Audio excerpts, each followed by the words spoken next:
এখন বাজে হলো সকাল 5:15। আমরা তেঁতুলিয়া এসে নামলাম।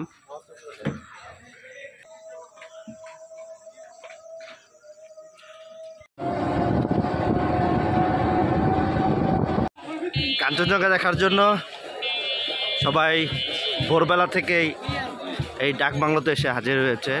দেখেন কি পরিমাণ লোকজন আসছে। আজকে হলো শুক্রবার টুরিস্টের সংখ্যা এমনি বেশি থাকে। দেখি কাঞ্চনজঙ্ঘা দেখা যায় কি। এটা যেভাবে মানুষ আসছে মনে হয় না আজকে দেখা যাইব, কারণ তার আবার অনেক রাগ অভিমান থাকে। উৎসব মুখর একটি পরিবেশ। আমরা কাঞ্চনজঙ্ঘা দেখতে আসছি। এখন সকাল বাজে 6:06। তো এখনও কাঞ্চনজঙ্ঘা দেখা যায় নাই। তো চারপাশে মোটামুটি কুয়াশা আছে।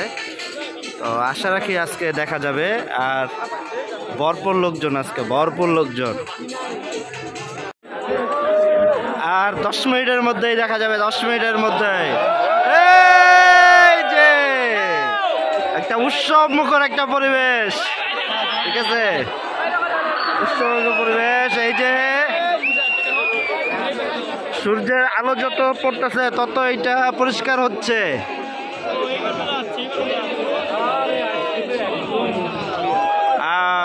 সবাই যে মোবাইল টোবাইল বের করে সুন্দরী ছবি তোলার জন্য প্রস্তুত।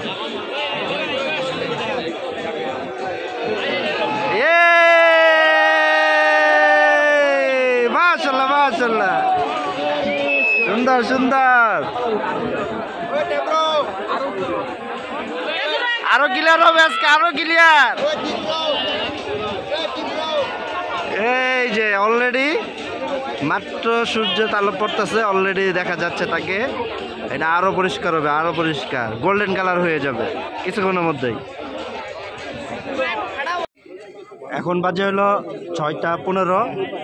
6:15তেই মোটামুটি স্পষ্ট, ঠিক আছে। তো 6:20 হইল সূর্য পরিপূর্ণ ওঠার কথা। এটা আরো পরিষ্কার হবে, আরো পরিষ্কার হবে আজকে।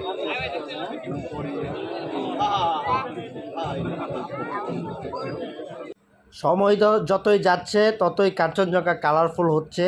সূর্যের আলো যতই পড়তেছে কাঞ্চনজঙ্ঘা গোল্ডেন আকার ধারণ করতেছে।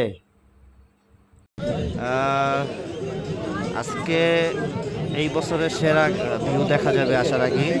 ওয়েদার প্রেডিকশনে তাই বলে। এই পাশেও যে পাহাড়গুলো আছে, এই যে একটা ছোট পাহাড়, এই একটা দেখা যাচ্ছে। এই পাশের পাহাড়গুলোও দেখা যাবে আজকে।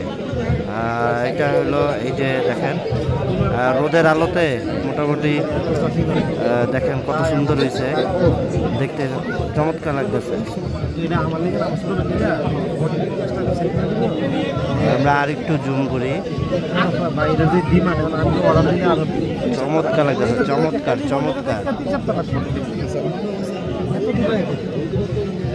এই সাইডগুলো তো দেখা যাবে, এই সাইডগুলো তো দেখা যাবে আজকে। এখন সকাল 6:22। সূর্যের আলো পরিপূর্ণ পড়ে গেছে কাঞ্চনজঙ্ঘার উপরে। এই সময়টাই সূর্যের আলোটা যখন পড়ে তখন পর্বত শৃঙ্গটি একদম সোনালি রূপ ধারণ করে।